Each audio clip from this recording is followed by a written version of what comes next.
Morning বন্ধুরা, কেমন আছো তোমরা? সবাই ভালো আছো তো? লাইফস্টাইল উইথ টিঙ্কুর পক্ষ থেকে তোমাদের সবাইকে ওয়েলকাম করছি। যতটা পাচ্ছি আমার স্বপ্নের বাড়ি, স্বপ্নের ফ্ল্যাটে তোমাদের ভিডিও করে করে দিয়েছি, তোমরা দেখেও নিয়েছো।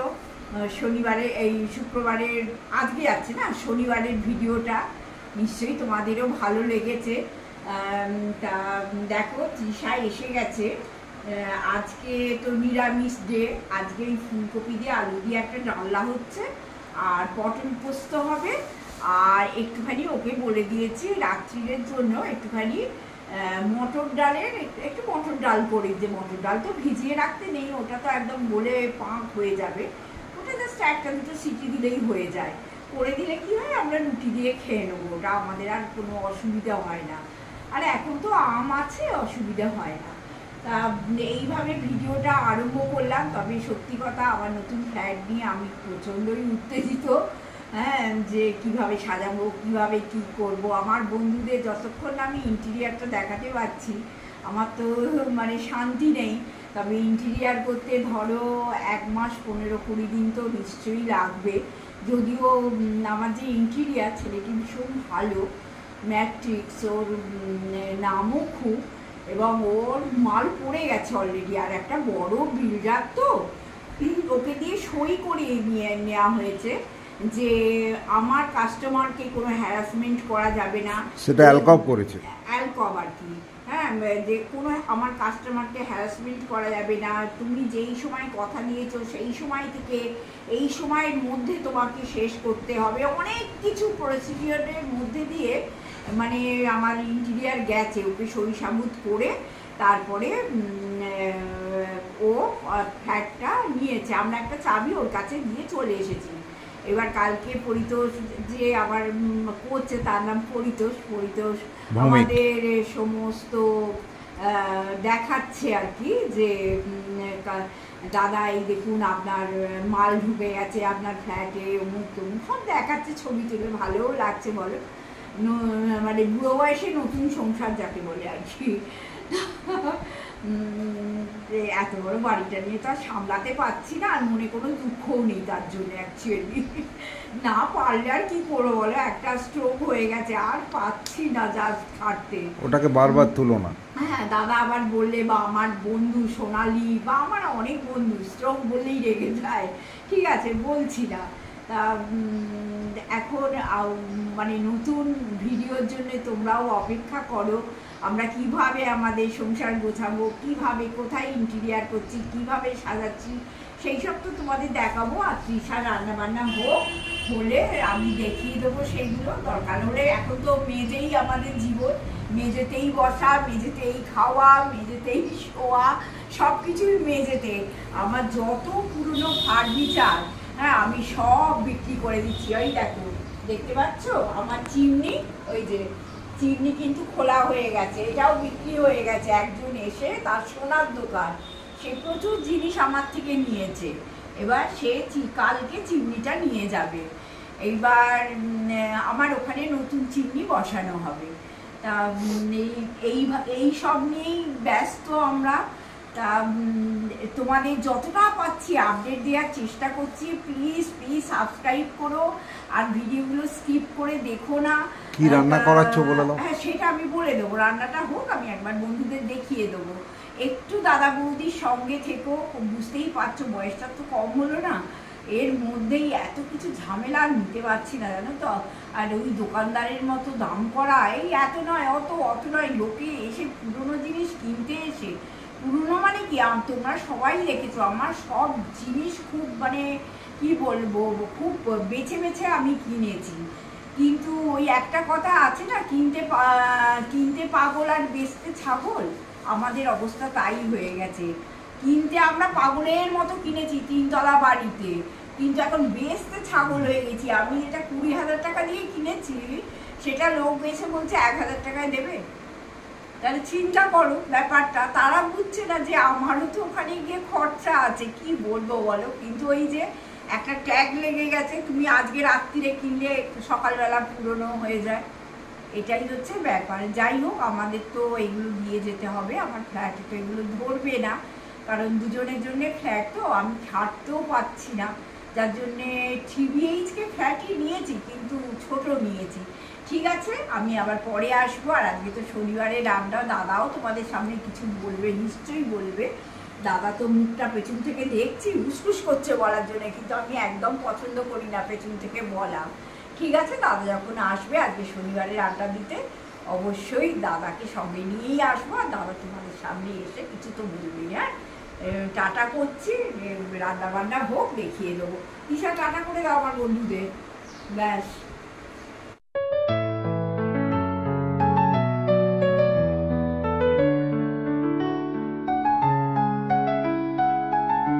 শুভ সন্ধ্যা বন্ধুরা। আবার যথারীতি দেখো 15 দিন 12 দিন অন্তর আমরা বাজার দেখাই তোমাদের। আজকে সেই শনিবার হয়, একটা শনিবার দেখাই তো একটা শনিবার অফ থাকে, মানে 14 দিনের দিন আমাদের বাজার লাগেই একদম। তারই মধ্যে মাঝখানে একটু গ্যাটিস মারি, মানে কোনো দোকানদার, কোনো ট্রলিওয়ালা বা কাছাকাছি কেউ বসছে, কোনো আনাজ এনে চালিয়ে নিই, যাতে 12 দিনের বেশি চলে না, 2 দিন কোনো রকমের গ্যাটিস মারি। তো যাই হোক, আমরা বাজারে গিয়েছিলাম, বৌদি শুদ্ধ গিয়েছিল। এখান থেকে শুরু করি। লাউ, কিছু গ্রসারি আইটেম আছে যেগুলো অল্প অল্প কম পড়েছে, হ্যাঁ, সেগুলো তোমাদের একটু মুসুর ডাল, বাদাম ভাজা, সাবু, চিড়ে, হ্যাঁ, একটু গুঁড়োর সাবান, ঘুগনির মটর ইত্যাদি। শশা, এখানে দেখো ঝিঙে, দুটো কাঁচা আম, কারণ বৌদি টকের ডাল খেতে খুব ভালোবাসে, একটুখানি ক্যাপসিকাম, খুব দাম, গাজর, কাঁচা লঙ্কা, করলা, বেগুন, কাঁচকলা, ল্যাংড়া আম, পেঁয়াজ এবং টমেটো। ওভারঅল কিন্তু এখন একটা জিনিস মনে রাখতে হবে, আমাদের কিন্তু আর এখন দুটো ফ্রিজ নয়, আমরা ওপরের যে ইয়ন ফ্রিজটা সেটাও কিন্তু ফ্রস্ট ফ্রি ফ্রিজ, সেটাকে বিক্রি করে দিয়েছি আমাদের ওখানে, কারণ ফ্ল্যাটে ধরবে না, 8-এ ধরবে। সুতরাং এইগুলোর জন্য আমরা একটু কম কম বাজার করেছি, মানে আগে যেমন সেই বিরাট বস্তা করে বাজার করে আনতাম, সেই অপশানটা নেই। তো তোমাদের এগুলো দেখালাম, ছোট্ট করে ছাড়লাম, কারণ আজ আবার শনিবারের আড্ডা আছে, তোমরা মিস করে যাবে, সেই কারণে আমি বাজারটাকে ছোট করে দেখালাম। আসছি পরবর্তী অধ্যায়ে।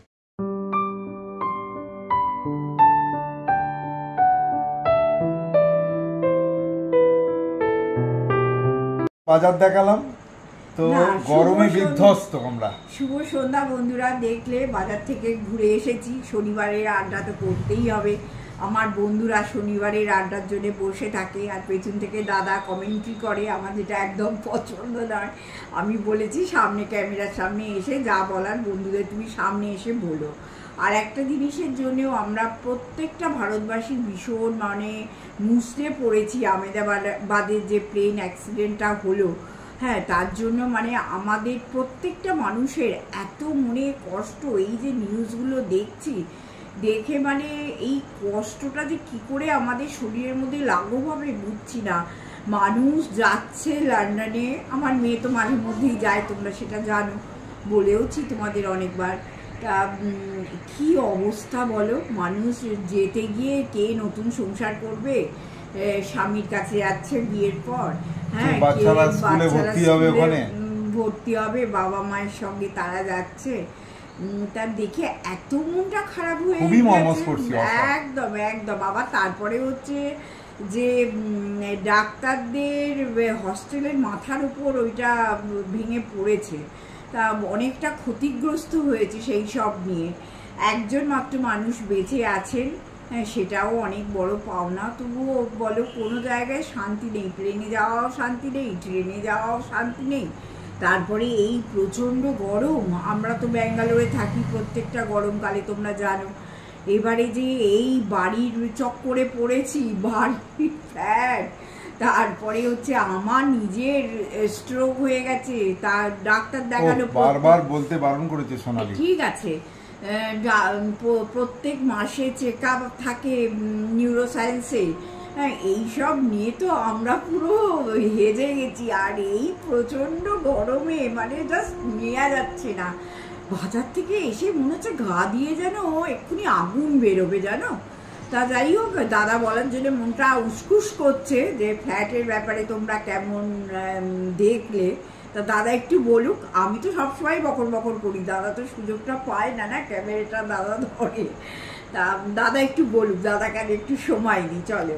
না দেখো, আমি যে অত আইন মেনে অত বৌদির মতন লজিক্যাল হতে পারি না, কারণ আমার বন্ধুদের লাইফস্টাইল উইথ টিঙ্কুর পরিবারের সব বন্ধুদেরকে মনে করি আমি আমার আপনজন।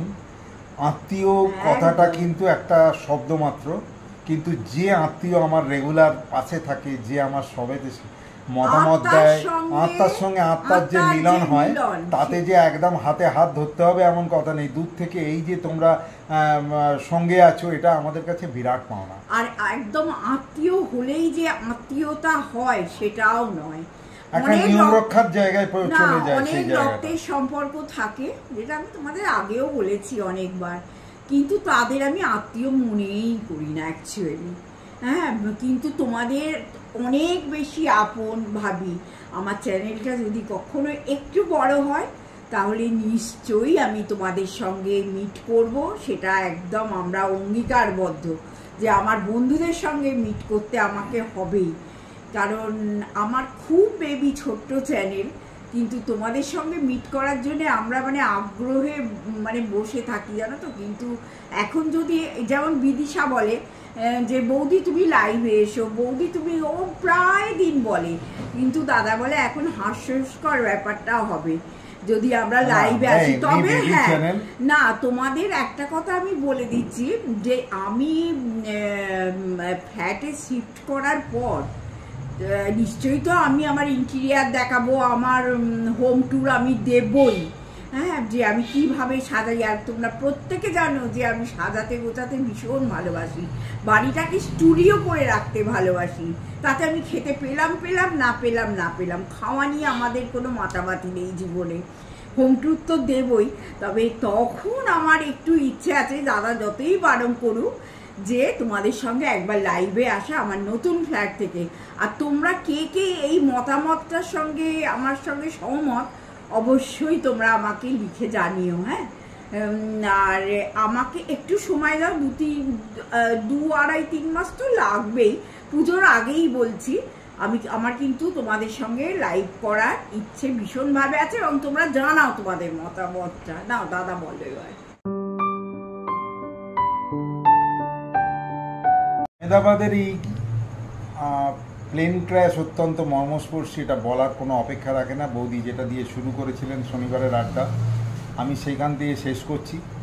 কারণ এই পরলোকগত প্রতিটি নাগরিক, সে ভারতীয় হোক বা ব্রিটিশ বা অন্য প্রভিন্স, অন্য দেশের লোক, তাদের সকলকার প্রতি শ্রদ্ধা জানাচ্ছি আমরা লাইফস্টাইল উইথ টিঙ্কুর পক্ষ থেকে। এরকম অযাচিতভাবে একটা জানাশোনার বাইরে হঠাৎ করে একটা সাডেন ডেথ, এটা কিন্তু পরিকল্পিত নয়, কিছু নয়। এই যে দুর্ভাগ্যের শিকার হলো মানুষগুলো, ঈশ্বরের কাছে বলবো তাদের যেন আত্মার শান্তি দেন। এবং তারা তো জানতো না, তারা একটা অন্য নেশায়, অন্য ভাবনায় সবে রওনা দিয়েছিল। আহমেদাবাদের রানওয়ে দিয়ে প্লেন উঠে আস্তে আস্তে উঠে যায়। আমি তোমাদের আগেরবার ব্যাঙ্গালোর থেকে আসার সময় দেখেছিলাম রানওয়ে দিয়ে কীভাবে প্লেনটা উঠছে এবং কীভাবে স্টেপে স্টেপে আমরা ওপরে উঠে যাচ্ছি ইত্যাদি। মাত্র 625 ফুট উঁচুতে ছিল, যার জন্য এই MBBS হোস্টেলে ভেঙে পড়েছে, সেটা খুবই দুঃখজনক। এবার আমি আসি এই ব্যাপারটার বাইরে, যে তোমরা এই ফ্ল্যাট নিয়ে হয়তো তোমাদের অনেকেই, তোমরা প্রায় 99% কিন্তু আমাকে প্রত্যেকে রিভিউ দিয়েছো, এবং এখনও পর্যন্ত 50টা যে আমি কমেন্ট পেয়েছি, এখন রাত্রি 9:30 বাজে। তো তাতে আমি অভিভূত, তোমাদের কাছে কৃতজ্ঞও বটে। কিন্তু সবচেয়ে বড় কথা, এটার মধ্যে তোমাদের মনে কারোর যারা এখনও ভিডিওটা দেখোনি বা শুধুমাত্র কানে শুনেছো যে অনুজ বোস, টিঙ্কু বোস এত বড় বসত বাড়িটা বিক্রি করে দিচ্ছে, এবং তাদের প্রশ্ন হচ্ছে কেন এত জায়গা থাকতে, হাওড়া রয়েছে, নিউ টাউন রয়েছে, কলকাতার বিভিন্ন জায়গা আছে, গড়িয়াহাটা আছে, সব ফেলে হঠাৎ শ্রীরামপুর রিসরা কেন? এখন এটার মধ্যে আমি আগেও বলেছি, আবার বলছি, আমার মেয়ের পরিকল্পনা। মেয়ে ব্যাঙ্গালোরে ঠিক এইরকমই এক হাউজিংয়ে থাকে, আমি নাম করব না, কারণ ও পছন্দ করে না ওর জীবনের প্রিভেসিটা ওপেন হোক। তো সেই হাউজিংটা কিন্তু ঠিক সিমিলার, মাটির নিচে দিয়ে ঢুকে আস্তে আস্তে কিন্তু আমার যে যার টাওয়ারের তলায় গাড়ির পার্কিং আছে। তবে আমাদের মতন দুটো ফ্লোর, একটা হচ্ছে গ্রাউন্ডের নিচে একটা আছে আর গ্রাউন্ডের ওপরে একটা আছে। আমাদেরটা অদ্ভুত, অ্যালকোভেটটা গ্রাউন্ড ফ্লোরে আমার গাড়ি থাকবে 4 চাকা, আর আমি যা পার্কিং পেয়েছি আমাকে সেকেন্ড ফ্লোরে গিয়ে বাইক পার্কিং করতে হবে, মানে 3 তলায়। প্রত্যেকটা 30 তলা বাড়ির 3 তলা পর্যন্ত কিন্তু পার্কিং লট, এবং সেখানে পার্কিং করতে হবে। ওদের গ্রাউন্ড ফ্লোর শুরু হচ্ছে 4 তলা থেকে। মানে চিন্তা করে দেখো, 4 তলা বাড়িটার যে প্রথম তলায় থাকে তার কিন্তু সেটার নাম্বার কিন্তু 1 দিয়ে শুরু হচ্ছে। আর আমার ভাগ্যবানের বা দুর্ভাগ্যবানের বা সৌভাগ্যবান অনুজ বোসের, টিঙ্কু বোসের কপালে জুটেছে 25 তলা। মানে এফেক্টিভলি কি দাঁড়ালো, 25 + 3 মানে 28 তলার ওপরে আমরা থাকবো। আর এত ভালো লাগে উপর আর থেকে। 28 তলা থেকে দক্ষিণ আর পূর্ব খোলা গঙ্গার ফুরফুরে হাওয়াতে চুলগুলো যেন কলা গাছ সেই ঝড়ে দোলে না, এরম করে। মানে শীতে ঠিক রাখা যায় না, চুল ঠিক রাখা যায় না, অদ্ভুত ব্যাপার। জানলা খুলে রাখলে, আর ওই বিরাট বিরাট জানলা সিলিং থেকে আমি এত সাজাতে গোছাতে ভালোবাসি, আমি তো কোনো ফ্লাওয়ার ভাস রাখলেই তো দুমদাম পড়বেই হাওয়ার চোটে, প্রবল হাওয়া। তো আমার উপরেও আবার 2টো করে তোলা আছে, যারা কিনেছেন বা কিনছেন আস্তে আস্তে ভরে যাচ্ছে। ওরা বলছে পুজোর মধ্যে আমাদের টাওয়ারটা ভর্তি হয়ে যাবে। তো মোরাললেস যেহেতু রেডি টু মুভ প্রপার্টি, সুতরাং খুব তাড়াতাড়ি বিক্রি হচ্ছে এবং লোকজনও আসছে, এবং অনেকে আবার বিদেশ থেকে আসছেন, যেটা আগের দিনই বৌদি বলেছিলেন। কেউ মুম্বাই থেকে আসছেন, কেউ জয়পুর থেকে আসছেন, তারা কিন্তু সব ফ্ল্যাট কিনেছেন। তারা নয় রিটায়ার করে কলকাতায় বা পশ্চিমবাংলায় এসে থাকতে চান, এরকম ধরনের। তো একটু হাই প্রাইসের, কিন্তু স্টিল যা ফেসিলিটিস আছে তোমরা দেখেছো, সেই ফেসিলিটিসগুলো টেরিফিক। মানে একটা মানুষকে ঢুকতে গেলে কিন্তু আমার আত্মীয় হলেও তাকে 2 আর 3 বার পরীক্ষা দিয়ে ঢুকতে হবে, এবং আমি যদি এক চান্সে অ্যাপ্রুভ করে দিই তাহলে কিন্তু সে ইজি চলে আসে। সব থেকে বড় কথা, আমাদের তো বয়স হয়েছে, ওর মধ্যেই নার্সিংহোম আছে। হ্যাঁ, এটা একটা বিশাল পাওয়া। তারপরে হুগলির সব থেকে বড় মল ওখানে তৈরি হচ্ছে, ত্রিবেণী মল। এবার ডিসেম্বরে উদ্বোধন, মানে আমার একদম ফ্ল্যাটের সামনে সেটা, বুঝেছো? তার মানে বৌদি কত কেনাকাটা করতে ভালোবাসে তোমরা প্রত্যেকে জানো। এবং টোটাল হুগলিতে এত বড় মল নেই। এবং ওখানে মন্দির, নিজেদের গঙ্গার ঘাট, যে ঘাটেতে বেনারসের যেমন 6 জন ব্রাহ্মণ বড় প্রদীপ নিয়ে আরতি করেন, সে গঙ্গা আরতি সেরকম হয়। এবং ওদের নিজেদের জেটি আছে, লঞ্চ ঘাট আছে, এবং সেই লঞ্চে বাইরের লোক অ্যালাউ নয়। নিজেরা যারা বোর্ডার তারাই একমাত্র মিলেনিয়াম পার্ক, বাবুঘাট, দক্ষিণেশ্বর, ব্যারাকপুর এই সমস্ত ঘাটে তারা যেতে পারবে। ওই লঞ্চে করে দারুণ লঞ্চগুলো, এই ফেসিলিটিসগুলো কিন্তু এত ফেসিলিটিসগুলো কিন্তু একসঙ্গে দুর্লভ পাওয়া। ওর উপরে আমরা ফ্ল্যাট দেখেছি, কিন্তু এটা দেখার পরে আর অন্য ফ্ল্যাট চোখে লাগে না। আর সব থেকে বড় কথা হচ্ছে, মেয়ে তো গাড়ি পাঠিয়ে দিয়েছে, তোমরা সেটা জানো। আমাদের জন্য তো আরোই সুবিধে হয়েছে, একটা সেন্টার থেকে একটা ড্রাইভার নিয়ে আমরা কলকাতার উদ্দেশ্যে চলে আসবো। আর ঠিক আমার বাড়ি থেকে, আর মানে কি বলবো, অ্যালকক ঠিক হাতে গুনে 40 মিনিটস লাগছে যাওয়া আসা করতে। জ্যাম ট্যাম নিয়ে আর কি, জ্যাম না থাকলে 1/2 ঘন্টার মধ্যে একদম। আর হাইওয়ে দিয়ে তো হু হু করে গাড়ি বেরিয়ে যাচ্ছে। যাই হোক বন্ধুরা, আজকের মতো ভিডিওটা শেষ করছি। দাদা শেষ করে দাও। আজকের মতো ভিডিওটা শেষ করলাম, আর বেশি বড় লম্বা করে টানছি না। তোমাদের সকলকার সার্বিক উন্নয়ন, সাফল্য, হাসি মুখ এবং সফলভাবে এগিয়ে যাওয়ার রাস্তাটার জন্য প্রে করছি। সবাই ভালো থেকো, সুস্থ থেকো, আর সবার জন্য অনেক অনেক শুভেচ্ছা রইল। সাবস্ক্রাইব করতে ভুলো না, কমেন্ট করতে ভুলো না। সবাই ভালো থেকো। Good night, tata and take care and by.